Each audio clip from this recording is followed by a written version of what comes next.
in violation of the most basic of right to a fair trial.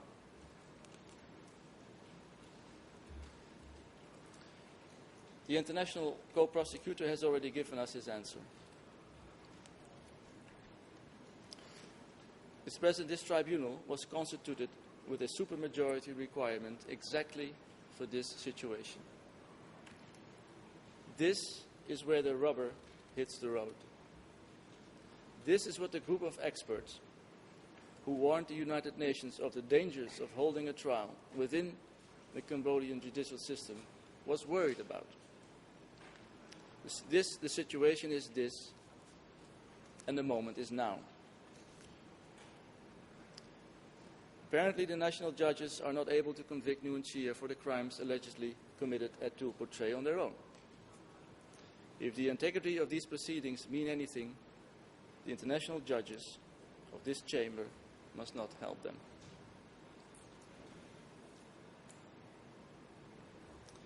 Mr. President, I will now turn away from the evidence of Nguyen Chia's intent and the fair trial issues it raises. Because even without Heng Samrin's testimony, the evidence is plainly inadequate to support a conviction. So I will continue on with the second broad stage of our analysis. And this analysis concerns the evidence of how Lon Nol soldiers and officials were actually treated. I'm going to go through the evidence in this regard in quite a bit of detail, and for good reason. Because the evidence simply does not support the existence of a countrywide pattern of conduct, and therefore does not establish the existence of a centrally devised execution policy. I will begin with the co-prosecutor's claim that the CPK adopted a policy of executing Khmer Republic officials, soldiers and officials, long before April 1975. Now, this claim is unequivocally false. The evidence to support this is non-existent. I will first note that according to the co-prosecutors, the CPK evacuated towns in numerous locations prior to April 1975. These include Kampong Cham, Udong, Kroche, Banam, and parts of Kampot. Yet only in Kampong Cham and Udong do the co-prosecutors allege Lon Nol soldiers were executed.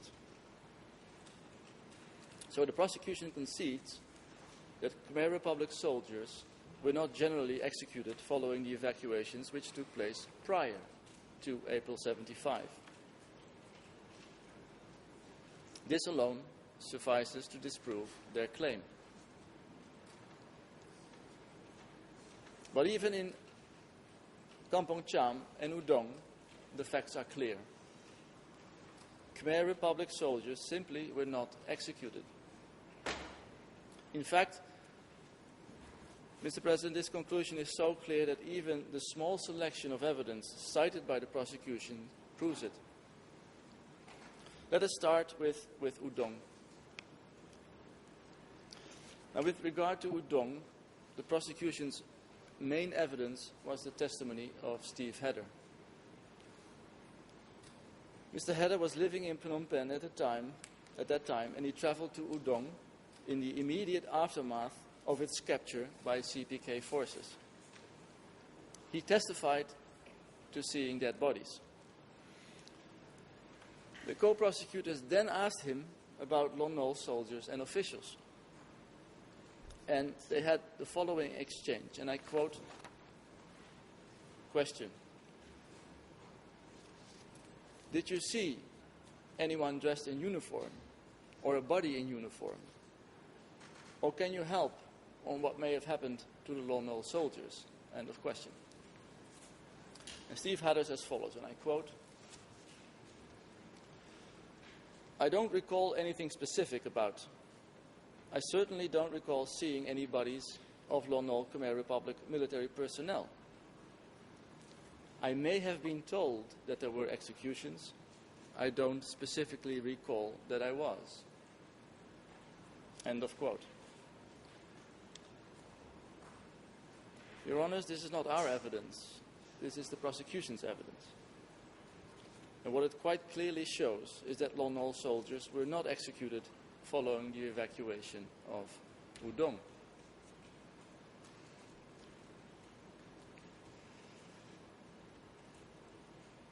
The co-prosecutor's only other evidence that Lon Nol soldiers were executed following the evacuation of Udong is from Philip Short, the British journalist who, as I said on Tuesday, had never stepped foot in Cambodia until 1993. Now, in their submissions, the co-prosecutors claimed that Philip Short testified that he was told of executions by eyewitnesses. Now, that claim is simply incorrect. In reality, Mr. Short testified that only one person told him that Lon Nol soldiers were killed following the evacuation of Udong. And that person was Pi Pun, the very same Pi Pun who testified repeatedly before this tribunal that Lon Nol soldiers were never harmed after they surrendered.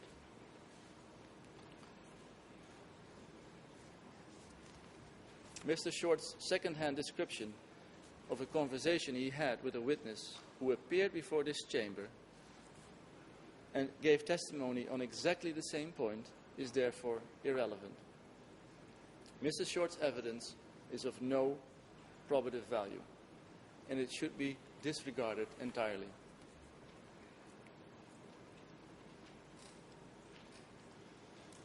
Mr. President, I now turn to Kampong Cham. Remarkably, the evidence of executions of Lon Nol soldiers in Kampong Cham is even weaker. We refer the Chamber to footnote 367 of the co-prosecutor's brief. In that footnote, the co-prosecutors assembled no fewer than 8 sources describing the evacuation of Kampong Cham. Of those 8 sources, 7 say nothing at all about the execution of Lon Nol soldiers. One of these sources is François Ponchot.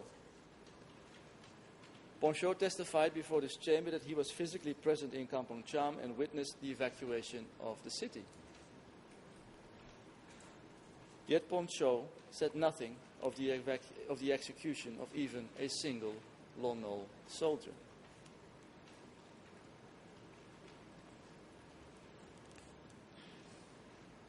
Another one of these sources is a book called Road to the Killing Fields by Wilfred Dieck. And in the passage cited by the co-prosecutors, Mr. Dieck describes in detail the battle for Kampong Cham. And he provides specific estimates of the number of Lon Nol soldiers stationed in the city and of the number killed during the fighting. And he states that according to government sources, 185 soldiers died in that fighting.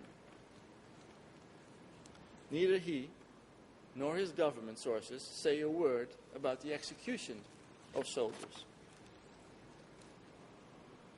Prosecution makes a claim about the CPK's treatment of Khmer Republic soldiers that even the Khmer Republic government itself apparently could not substantiate.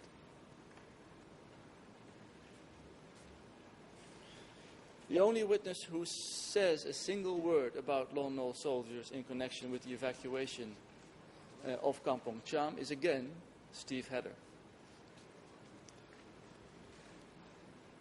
Mr. Hedder took interviews following the evacuation of Kampong Cham.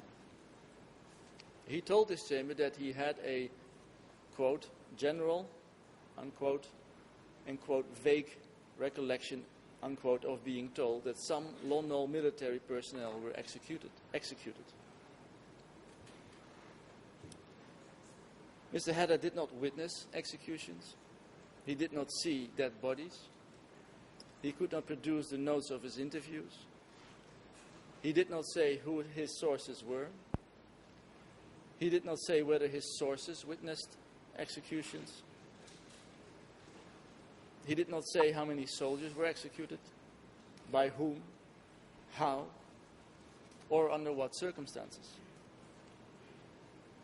Indeed, he could not even remember whether those sources really did tell him that Lon Nol soldiers had been executed.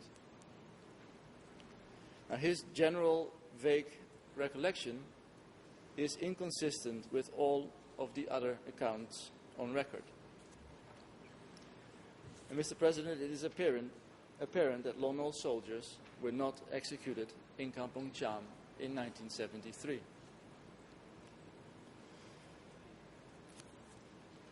The next piece of evidence relied on by the co-prosecutors is a 1973 issue of revolutionary flag concerning classes to be abolished.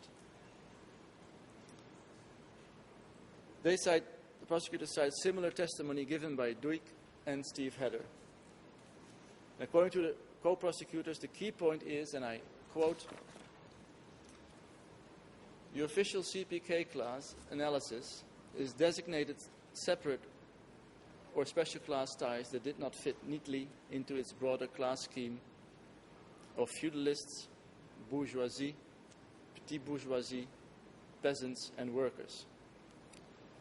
In addition to intellectuals, these other class types included Republican soldiers and police, Buddhist monks, and all nationalities, national minorities." End of quote.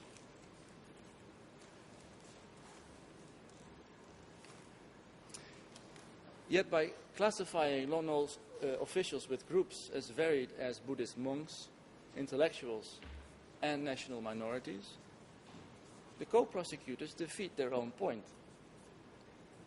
The closing order has an entire section on the CPK's treatment of Buddhist monks, but the closing order never alleges they were targeted for execution. No allegation exists that national minorities, including the Cham and the Vietnamese, were executed prior to 1977.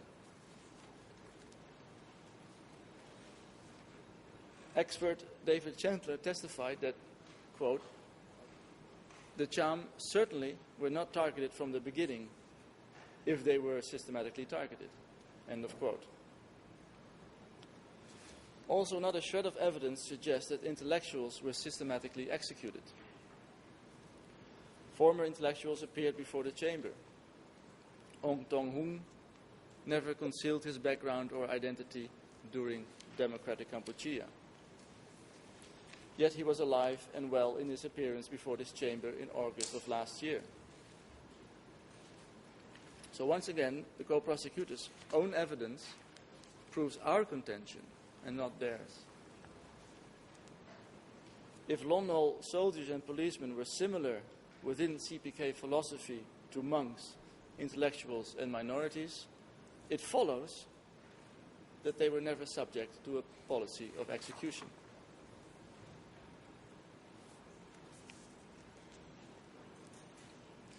Next, the co-prosecutors assert that Lon Nol soldiers were executed at M13 prior to 1975. Once again, this claim is just not true. Although the co-prosecutors did not give us a reference, the only such testimony that we are aware of concerns Duik's description of a single incident in which a single group of Lon Nol soldiers was detained at M13. Duik explained that just before these soldiers were detained, quote, "They fired their guns, there were conflicts," end of quote. Duik did not say that even this single group of Lon Nol soldiers who were captured in battle were executed. And he clarified elsewhere in his testimony that many detainees at M13 were released. So, this testimony is irrelevant to any supposed policy of executing Lon Nol soldiers. I will, Mr. President, however, add that according to Duik, the total number of people executed at M13 over its 5 years of operation was between 200 and 300. Not 200 or 300 Lon Nol soldiers, 200 to 300 people in total during a 7-year civil war. in which Khmer Republic security forces systematically and ruthlessly hunted down, arrested, and executed CPK cadres. Now, assuming for a moment that Luik's statement is correct, this really isn't very many people, considering that we are speaking about a period of 5 years or 7 years. Are these CPK senior leaders, who allegedly executed 200 spies over a 5-year civil war, the same indiscriminately murderous maniacs whom the co-prosecutors have described over the last week?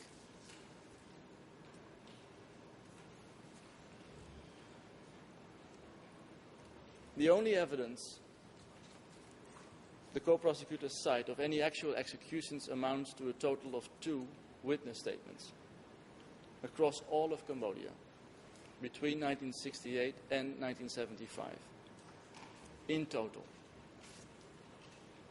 Now, these 2 meager statements are document numbers E3/5636 and E3/5243. These are witnesses who have not appeared before this chamber and are people who the prosecution did not even put on their witness list. E3/5243 purports to describe the execution of a single sub-district chief. The witness does not claim to have witnessed that execution. He does not say how it is he knew about that execution. He does not say why, how, or under what circumstances that sub-district chief was killed. Like I said, the witness did not appear for cross-examination to explore these questions. His statement, therefore, is irrelevant. E3/5636 purports to describe executions of senior Khmer Republic military officers. The witness explicitly states that ordinary soldiers and officers lower than the rank of major were unharmed. The witness explicitly states that civil servants who did not oppose the revolution were left unharmed. Even the witness' narrow claim about senior officers is not corroborated. The interview contains no effort to probe the witness sources of knowledge and was not taken by the investigating judges of this tribunal.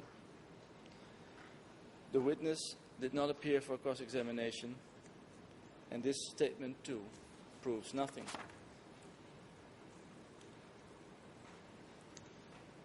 Just as important are the statements that the co-prosecutors chose not to mention. 2 refugees interviewed by Steve Hedder at the Thai border in 1980 explicitly state that the overwhelming majority of Lon Nol soldiers were released and forgiven prior to 1975. Those statements are both cited at paragraph 401 of our brief.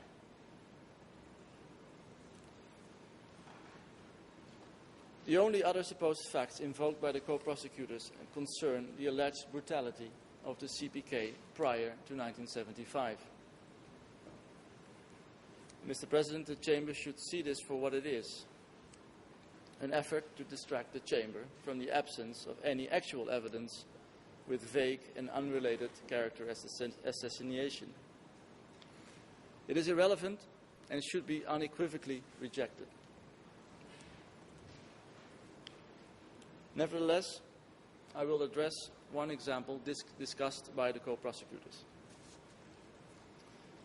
Not because it is of any relevance to any supposed policy in relation to Lon Nol soldiers, but because the prosecution repeatedly described it as extremely important.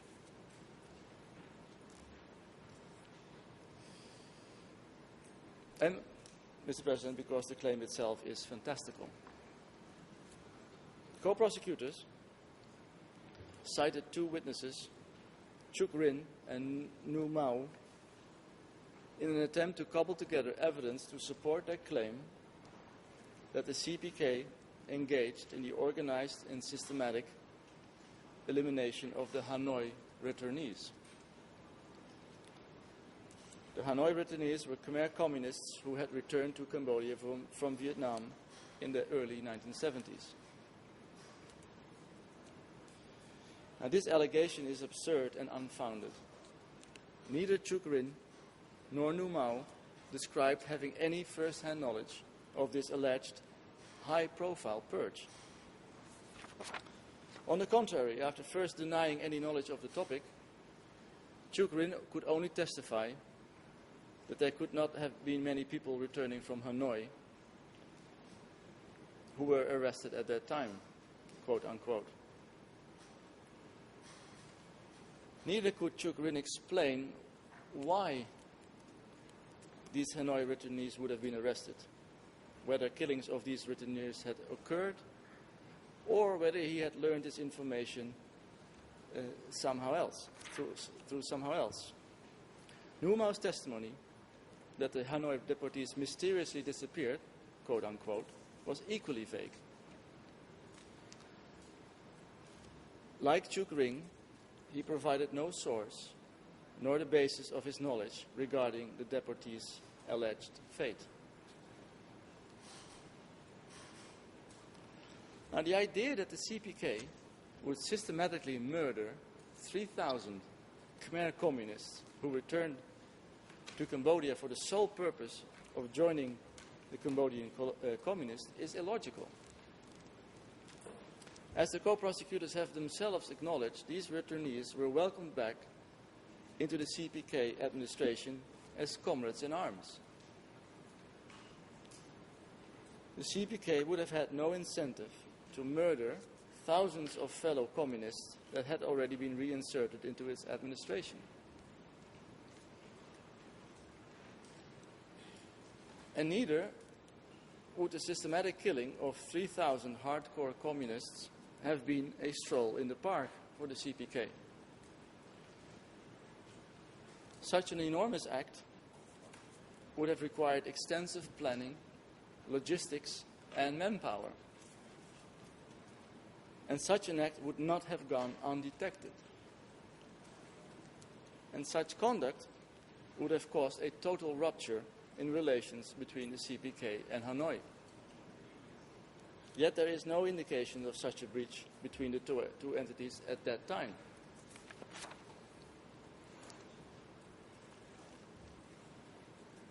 Mr. President, Your Honours, I will summarize this body of evidence. The evidence shows that although the CPK evacuated numerous towns prior to April 75, Lone Wolf soldiers were not executed in any of them. The evidence shows that the person whom the co-prosecutors say was a key figure in the party's internal security apparatus, Duik, described no executions of Lone Wolf soldiers in this period. The evidence shows that party publications grouped Lone Wolf soldiers and officials with other groups whom no one claims were systematically executed in April 1975, and in most cases at all. Witness statements entered into evidence by the prosecution establish, without exception, that the overwhelming majority of Lone Wolf soldiers were forgiven and released. And yet, the co-prosecutors claim, on the strength of this evidence, that a policy existed of executing all former soldiers of any rank in all of the liberated zones across the country.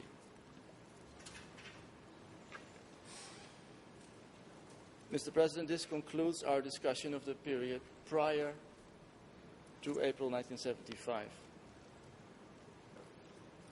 And my only final comment is to observe that the co-prosecutors called this period between 1968 and 1975, quote, crucial, unquote, to understanding our client's intent in relation to events in April 1975. We agree. The evidence shows unequivocally that no policy of executing Lon Nol soldiers and officials existed prior to April 75. On the co-prosecutor's own logic, that fact is, quote, crucial, unquote, support for our client's contention that no such policy existed in April 1975.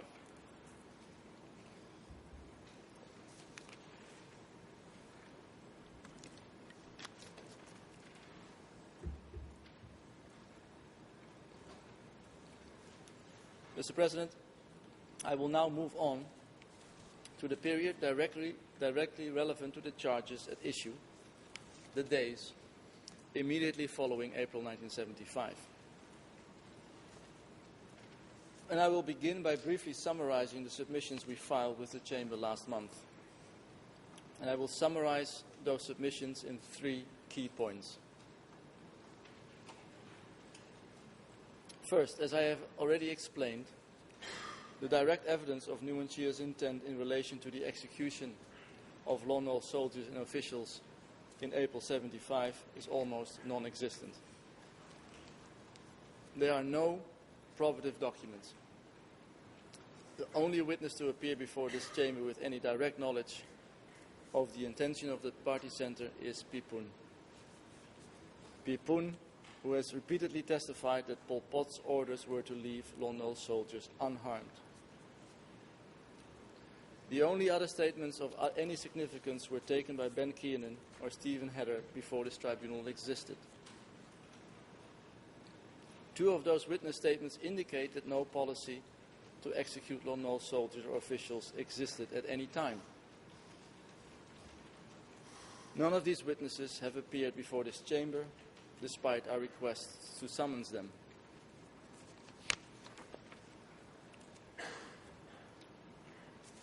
Ben Kiernan, who took 2 of those interviews, describes one instance in his book in which hundreds of Khmer Republic soldiers were released in July 1975 after a period of detention.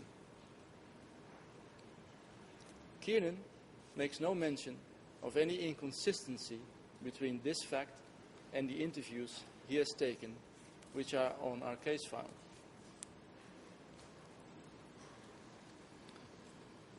Second, Mr. President, the evidence of actual executions of Lon Nol soldiers in April 75 is exceptionally limited. We do not believe that a single witness who appeared before the chamber, not one over 2 years, described personally witnessing a single execution of a single soldier. This, despite the fact that Tu Po Tray is one of just 3 alleged criminal sequences at issue in this trial. This, despite the fact that the co-prosecutors have been trying furiously to prove the existence of this policy since it was added to the scope of this trial in October 2012. The only evidence of any kind that executions of Lon Nol soldiers and officials happened is therefore in the form of out-of-court witness statements. Witnesses who we have not been able to cross-examine. Yet these witnesses too give almost no first-hand testimony of any killings of any Lon Nol soldiers at any time under any circumstances. We are aware of only a very small handful on the case file. And even the prosecutor's strongest witnesses typically state only that they saw Lon Nol soldiers segregated from a larger group.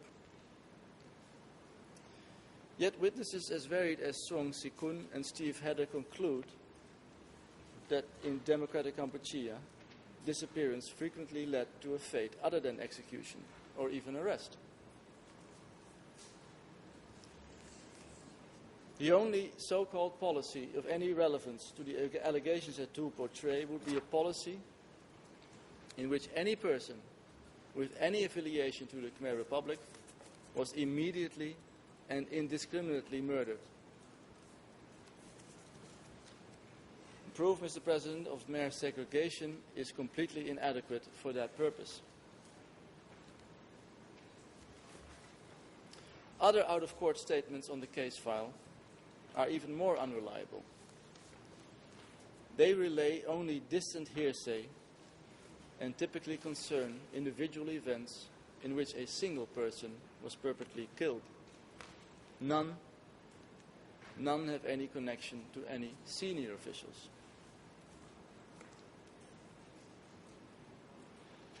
Now, I would like to remind the Chamber that the few witnesses it did summons to appear before it in relation to the alleged execution of Lon Nol soldiers and officials repeatedly contradicted the testimony they gave to the co-investigating judges. Pechu Chipse testified, contrary to his OCIJ statement, that he did not witness either the segregation or the execution of Lon Nol soldiers. Lev Lam made that same concession. For all of these reasons, Mr. President, these statements are inherently unreliable. And the fact that none of these witnesses appeared for cross-examination is therefore of critical importance. And this is not a mere technicality. I remind the Chamber that it adopted an extremely low standard for the admission of these out-of-court statements into evidence. Now, in our view, the Chamber admitted a vast body of these statements, far larger than any other international criminal trial in history. But the Chamber, you, Mr. President, Your Honours, assured us that there was a sharp distinction between admissibility and probative value. This Chamber assured us that statements admitted without cross-examination would be entitled to little or no weight. Now, and this must be especially true in regard to these very statements. These statements are both unreliable and of critical importance to questions in dispute between us and the co-prosecutors.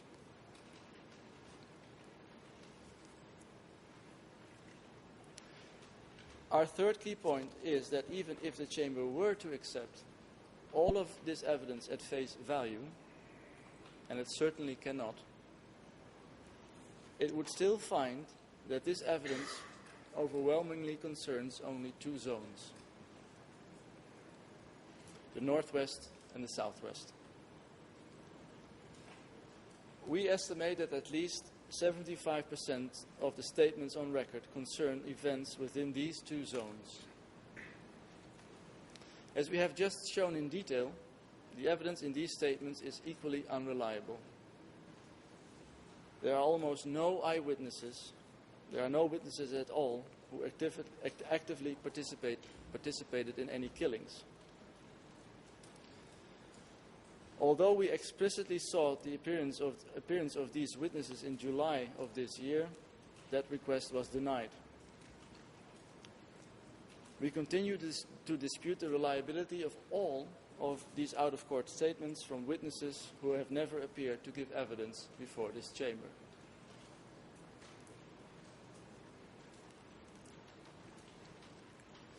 The fact that the co-prosecutor's evidence disproportionately concerns the Southwest and Northwest zones is convincingly demonstrated by several statements of witnesses who purport to describe events in the North and Central zones.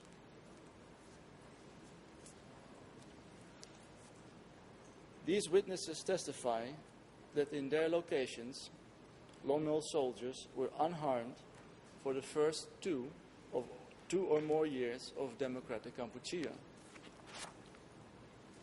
They explain that only in 1977 or 1978 were Lon Nol soldiers allegedly executed.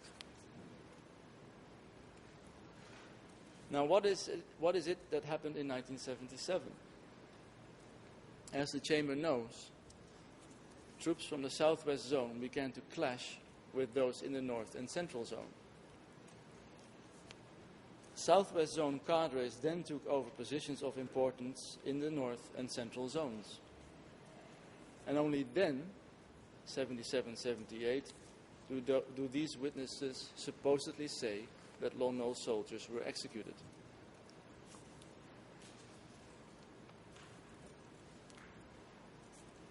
Similar testimony is given about the evacuation of Phnom Penh. Witness E3/369, an East Zone soldier, stated that his unit detained Lon Nol soldiers captured in battle. He explained, however, that Southwest Zone troops later confronted his unit and took those Lon Nol soldiers away. That statement seems broadly in conformity with the evidence that the 4 zone armies which occupied Phnom Penh were competing and antagonistic factions between which armed confrontations erupted. We will speak about this in more detail during our discussion of the evacuation of Phnom Penh. And for the moment, I can refer the Chamber to paragraphs 306 through 309 of our closing brief.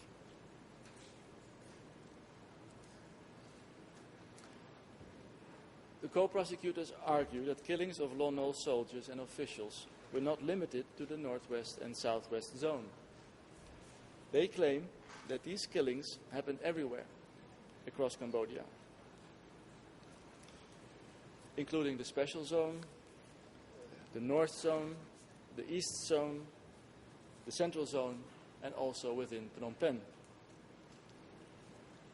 And the co-prosecutors furthermore profess that the methodology with which these killings occurred was so consistent that it could only have been centrally coordinated.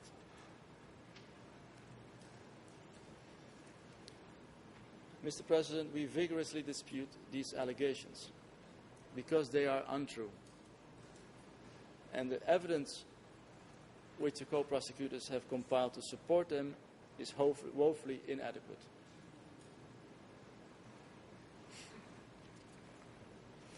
Like the co-prosecutors did on Friday of last week, I will review the evidence in 2 general stages. First, I will review the supposed evidence of executions outside of Phnom Penh, and I will focus my attention on the Central, East, Special, and North zones. And I will then review the evidence of witnesses who described events within Phnom Penh or in the course of the evacuation.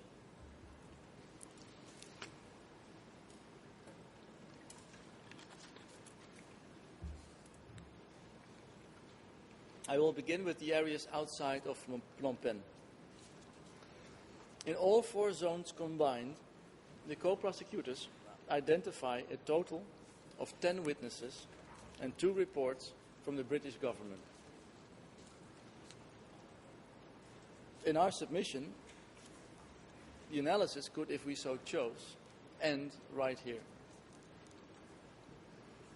We will once again remind the Chamber that there is almost no direct evidence that the party centre ordered or intended the execution of Lon Nol soldiers or officials.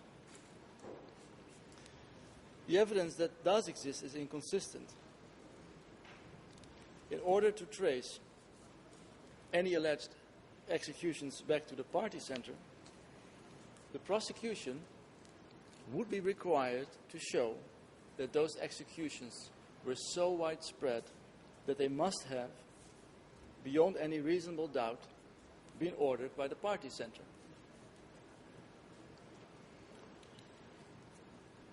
Now, even without looking at the substance of their evidence, the testimony of 10 witnesses from across the entire country is manifestly insufficient. Yet, Mr. President, when we did look at this evidence, we found that it is even weaker than we expected. So we will now examine each piece of evidence cited by the co-prosecutors in support of their claim that a nationwide policy of executing Khmer Republic soldiers and officials existed. First, the East Zone. The totality of the evidence proffered by the prosecution that any Khmer Republic soldiers or officials were executed at any time in the East Zone is a victim complaint, which is document E3/5395, and an OCIJ statement E3/5260. Again, witness statements not subject to cross-examination.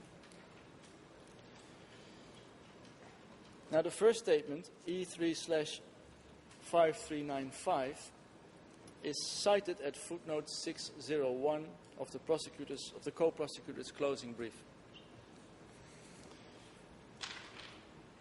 The events described in this statement, which concern former Lon Nol soldiers, took place long after April 75. And according to this statement, 3 periods of time, each of unspecified length, passed between April 75 and the supposed killing of Lon Nol soldiers. First, the witness's family was sent to study. Then they were sent to dig a pond for, I quote, a period of time, unquote. Then they were assigned to build a dam, quote, for a while, unquote. And only then does the witness claim that former Lon Nol soldiers were executed. Therefore, Mr. President, this statement supports our client's claim that in April 75, in the East Zone, Lon Nol soldiers were not killed.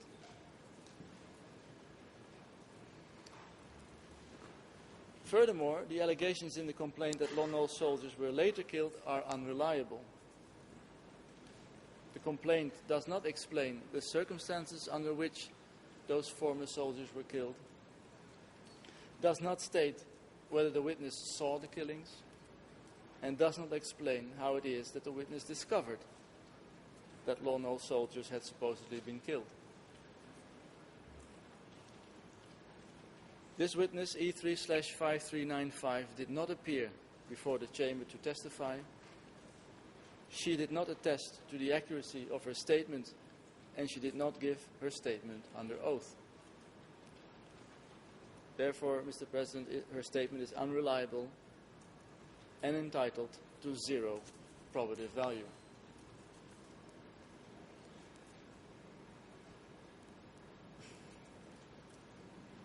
The second document is an OCIJ statement numbered E3/5260. Now, this witness claims to know that up to 50 people were, quote, taken away. But she explicitly says that she believes that these people were taken not to be killed, but, quote, toward the northwest, unquote. She provides no detail of any kind concerning the circumstances under which they were taken away. She does not say that she witnessed any arrests. She does not say how she knows they were arrested. She does not name any people who were arrested. Witness E3/5260 did not appear before the chamber to answer any of these questions. Also, her statement is entitled to no probative value.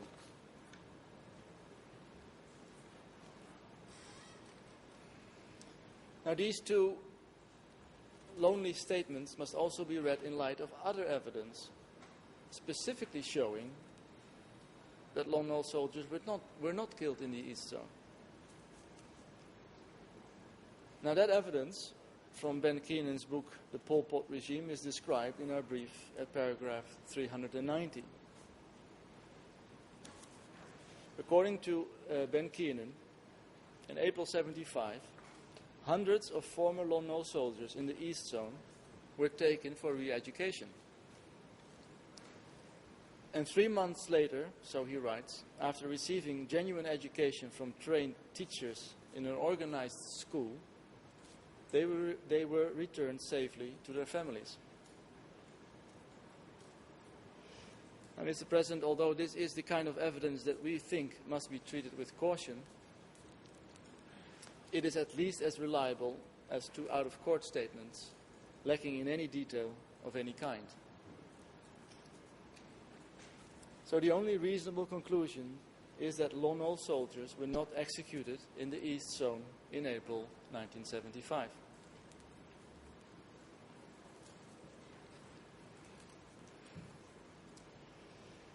Now the Special Zone. The co-prosecutors cite no evidence in their brief of any executions in the Special Zone. They identified one statement on Friday morning from TCW 162. The events described in TCW 162's statement, in fact, occurred in the Southwest Zone. So the co-prosecutors cite no evidence at all in the Special Zone. So the only reasonable conclusion is that Lon Nol soldiers were not executed in the Special Zone in April 1975.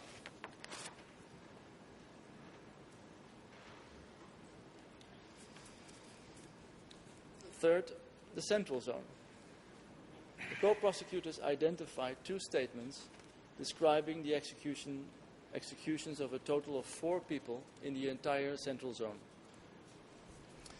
These are victim complaints at document numbers E3/5355 and E3/5358, cited in footnotes 604 and 605 of the co-prosecutor's brief. Again, the prosecutors apparently never considered putting these witnesses on their list. Co-prosecutors pointed to E3/5358 during oral argument, confirming that they were able to locate no other evidence. Both witnesses relay distant hearsay. Both witnesses were far away, in some cases hundreds of kilometers, from the events they purport to describe. Neither witness knows anything of any connection to any person above the very lowest rung of the CPK hierarchy. One of the 4 alleged killings of the husband of victim E3/5355 took place in 1977. The timing of 2 other alleged killings, those of the 2 brothers of E3/5355, is unspecified.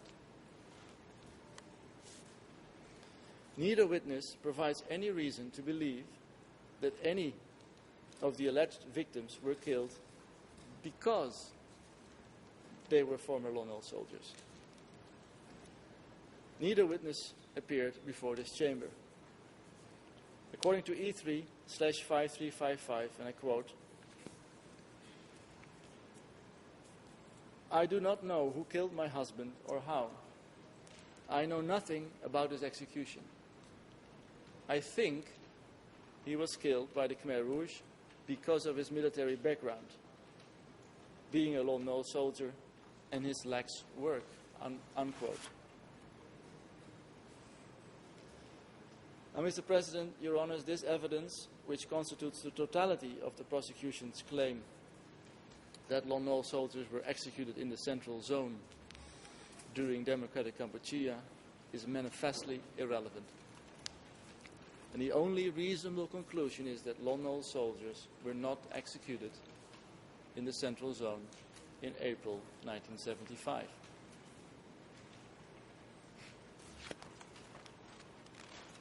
Fourth, Mr. President, the North Zone. Sources in this regard are set out at footnotes 599 and 600 of the co-prosecutor's trial brief. And they were supplemented in oral argument last Friday. The co-prosecutors first cite 2 reports from the British government. Needless to say, Mr. President, we find the probative value of these documents very low. We do not know how the conclusions in these reports were formed. None of them were authenticated by testimony of any kind before this tribunal. Yet even if these reports were reliable, they would once again corroborate our version of events and not that of the co-prosecutors. Both reports concern events in 1977 and 78. Therefore, they prove only that the alleged victims, if in fact there were any victims, were still alive more than 2 years after the alleged events at Two-Portray. And as already noted, and as our brief I think makes clear, killings in the North Zone after 1977 corroborate our claim that killings were generally decided upon at the zone level. That is the precise period in which troops from the Northwest Zone are alleged to have begun clashing with and replacing North Zone cadres.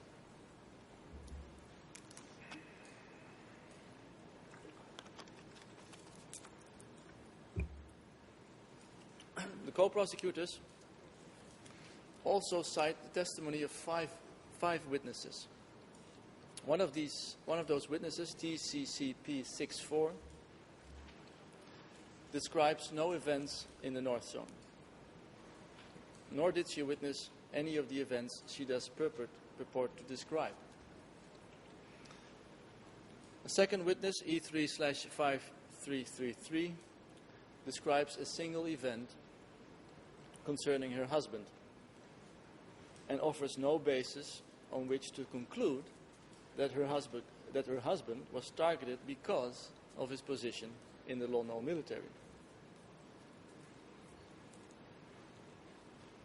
The third witness, E3/5300, describes hearing of a meeting of Lon Nol officials. He states that he left the area immediately upon hearing of the meeting and does not know what happened there, nor does he know what happened to the people who attended the meeting. The fourth witness, E3/5356, explicitly states that the troops who allegedly gathered Lon Nol officials and then allegedly killed them were from the Southwest Zone. The fifth witness, Pechu Chipse, purported to describe the execution of Lon Nol soldiers at Pongro Security Center in Chek Krang, which is about 60 kilometers from Siem Reap town. Pechu conceded on cross-examination that he had not seen the executions. He conceded he had not even seen the alleged victims taken away to what he presumed was their death.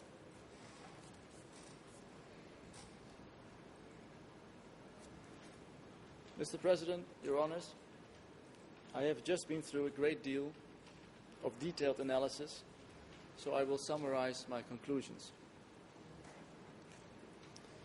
In support of their claim that Lon Nol soldiers were executed by the CPK in the special East, Central and North Zones in April 1975, the co-prosecutors identify a total, across all 4 zones combined, of 10 witness statements and 2 government reports. Yet only 5 of these statements actually concern events outside the Southwest or Northwest zones in April 75. And the events described in the other 7 documents all occurred long after April 75, or were otherwise perpetrated by Southwest Zone troops.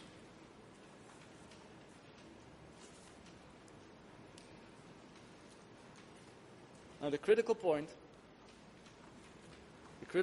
and I cannot emphasize the significance of this fact enough, is that even these last 5 remaining statements say nothing at all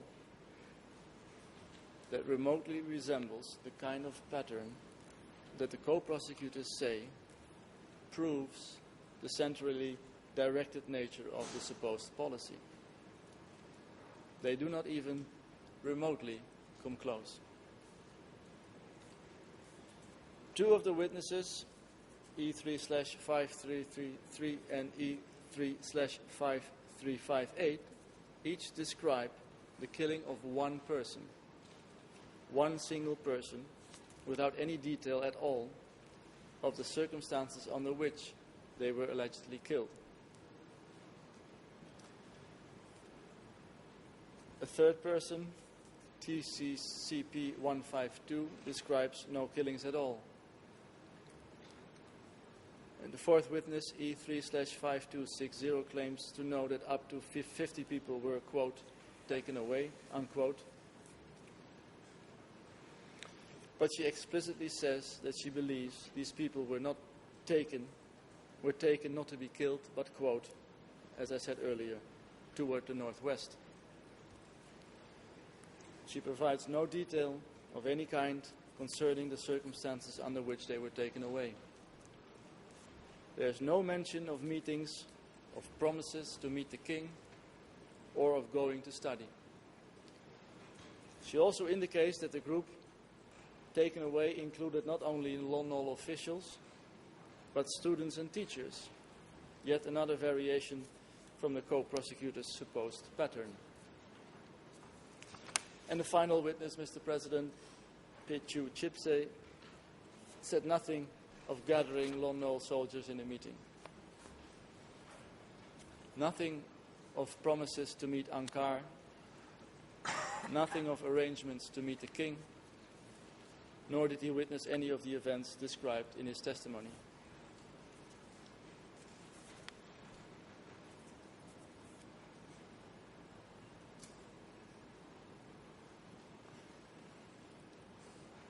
Also significant is the area of the country that the co-prosecutors chose not to mention at all.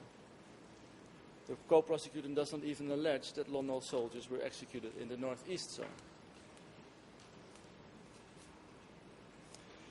Mr. President, Your Honours, this concludes my discussion of the CPK's treatment of Lon Nol soldiers and officials outside of Phnom Penh in April 1975. You have now seen that no pattern of execution existed. The co-prosecutors have been aware of our position that executions, if at all happened, were largely confined to the southwest and northwest zones for at least 3 months. They know our position for at least 3 months. And they have tried to prove the existence of a countrywide pattern in their written submissions. And they have devoted significant time to proving that pattern in their oral argument. Yet of the thousands of witness statements admitted into evidence, not a single one was consistent with their supposed pattern.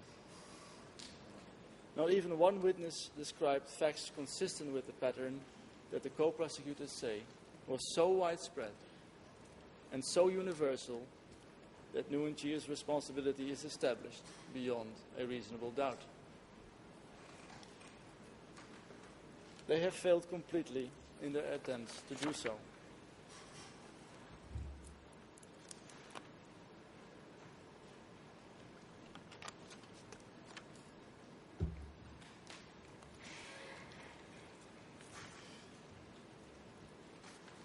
Mr. President, Your Honours, I will turn now to the co-prosecutor's claim that the policy of executing Lon Nol soldiers and officials is reflected in events within Phnom Penh itself. Now that claim too is incorrect. First, the co-prosecutors claim that the policy to kill all soldiers and all officials at all levels of the Lon Nol regime is established by the CPK's alleged execution of a small number of the leading officials of the Khmer Republic immediately after the liberation of Phnom Penh.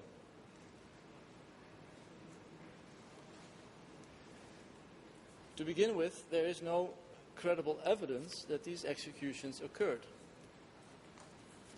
Witnesses who appeared before the chamber described the detention of those officials, which is certainly not surprising, but nothing more. The key source relied on by the closing order is a book by Henri Kam, who acknowledges that he was, and I quote, never able to confirm his presumption, unquote, that those officials were killed. In any event, the officials concerned were the senior-most members of the Khmer Republic. Elizabeth Becker describes them as those at the very top of the government. And that is confirmed by Al Rokoff's description by the presence of Long Beret and other top-level officials. And the executions of such persons would not, even if it had occurred, be probative of anything relevant to tout portrait or a general policy affecting Lon Nol officials or soldiers.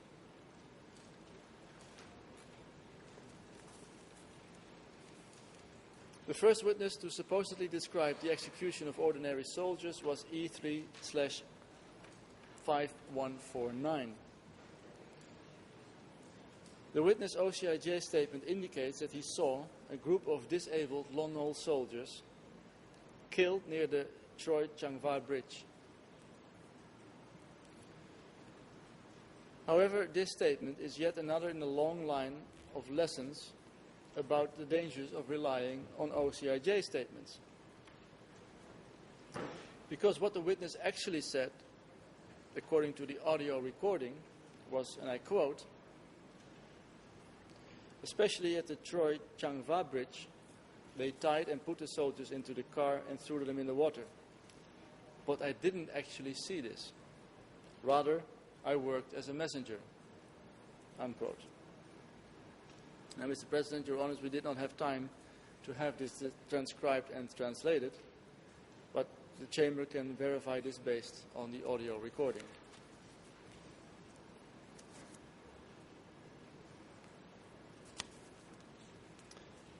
The next witness was E3/5540. Now, this witness stated in an interview with the OCIJ that soldiers who surrendered were arrested and transported away, and that she did not know what happened to them. E3/5540 was furthermore a soldier in the Southwest Zone Army.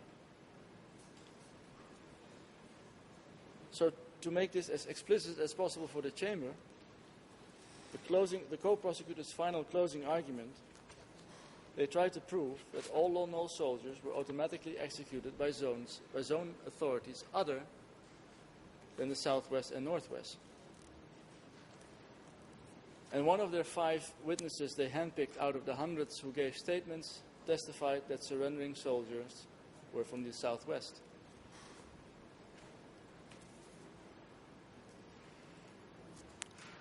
The next witness was E3/5598. That witness testimony was, and I quote, when they removed their uniforms and rifles, they were allowed to survive. They, of course, referring to Lon Nol soldiers. And I will also add that this witness appears to have been at the western edge of the city, which would suggest it was under the control of the Southwest Zone.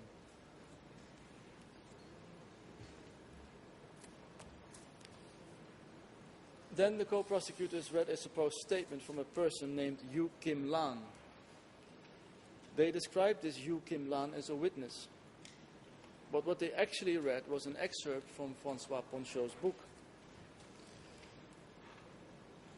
Now, as the Chamber knows, in evidence before it is a collection of 94 refugee statements taken by François Ponchot and relied upon by him in writing Cambodia Year Zero. We analyzed these statements. We showed in our brief that nearly all of them were from the Northwest Zone, and that the limited selection of other evidence was highly unreliable. Now this Yu Kim Lan's statement is nowhere to be found in this compilation. Neither is the substance of his story.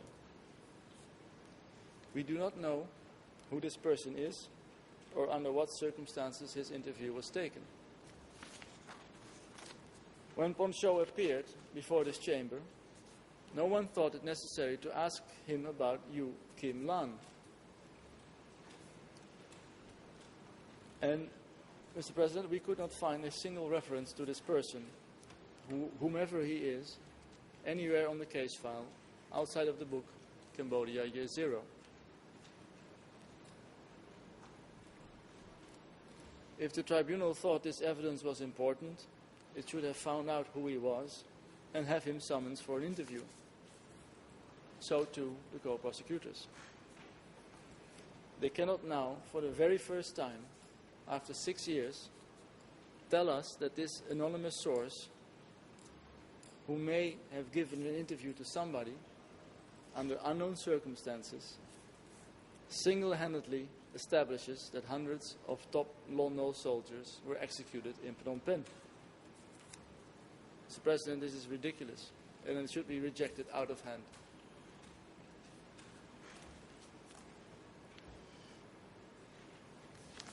The only evidence of any significance cited by the co-prosecutors is Sum Chia's second-hand testimony that he was told by another soldier in a different unit that Lon Nol soldiers were gathered and executed following the evacuation of Phnom Penh. According to this other soldier, whose name was Kun, a public announcement was made by loudspeaker and radio asking all Lon Nol soldiers to come forward, at which time they were transported elsewhere and killed.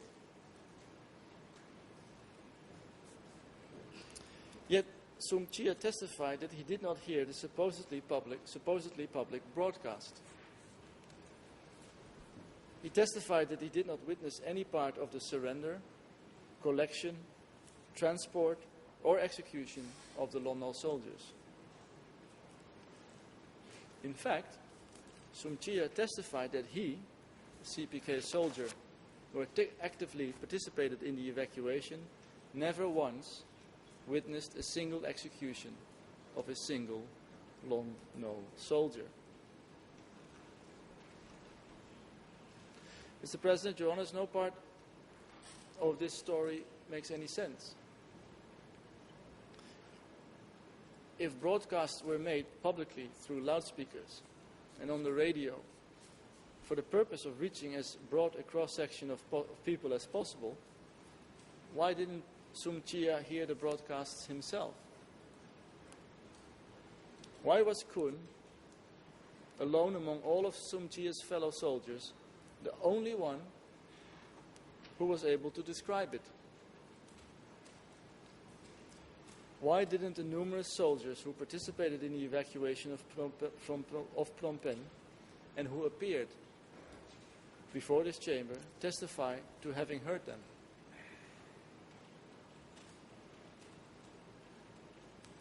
Other parts of Sum Chia's story are equally incomprehensible. He testified that Kun told him that he gathered and transported 10 trucks full of Lon Nol soldiers. Yet he also testified on cross-examination that by the time the broadcast was supposedly made, there were no Lon Nol soldiers at all remaining in the city. And I quote from his testimony, "As I stated this morning, there was none of them. Phnom Penh was cleared. No civilian, no soldier, no single soul." End of quote. Now, although Sum Chia was questioned repeatedly by multiple counsel about who exactly this Kun was and why he had such extraordinary authority and access to information, the witness never gave a proper answer. Instead, he stated repeatedly that Kun was a, quote, daring and fierce soldier.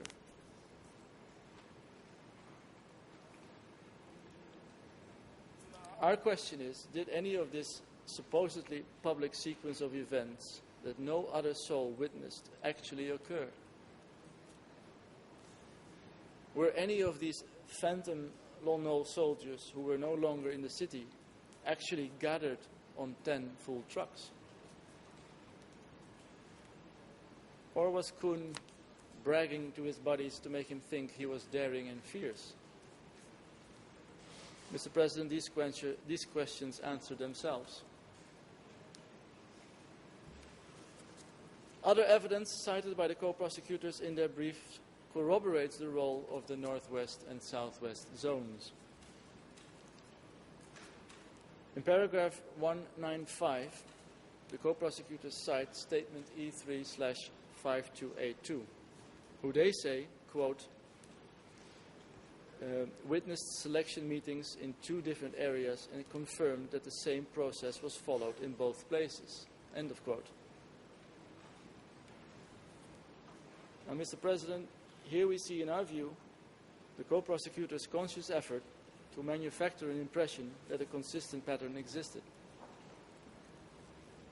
Yet they do not tell the Chamber that these, quote, 2 places were Battambang and Bantia Minchai, both in the Northwest Zone. Two news reports cited in paragraph 199 of the co-prosecutor's brief are based on unknown sources which have never been authenticated and are obviously unreliable. Yet even those reports concern events in Battambang, again, as you know, the Northwest Zone.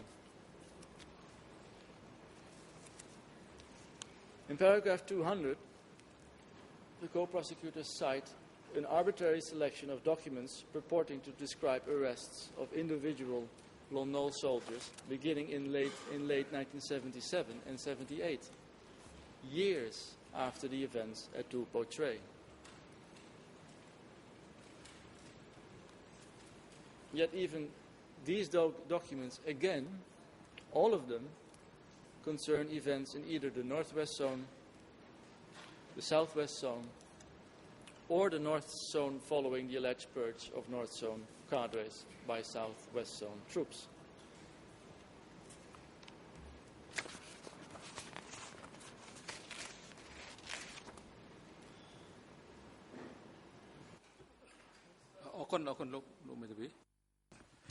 Thank you, Counsel. The time is now appropriate for adjournment. The Chamber shall adjourn for 20 minutes and resume at 10 to 11. The Court is now adjourned. សូមក្រោកឈរ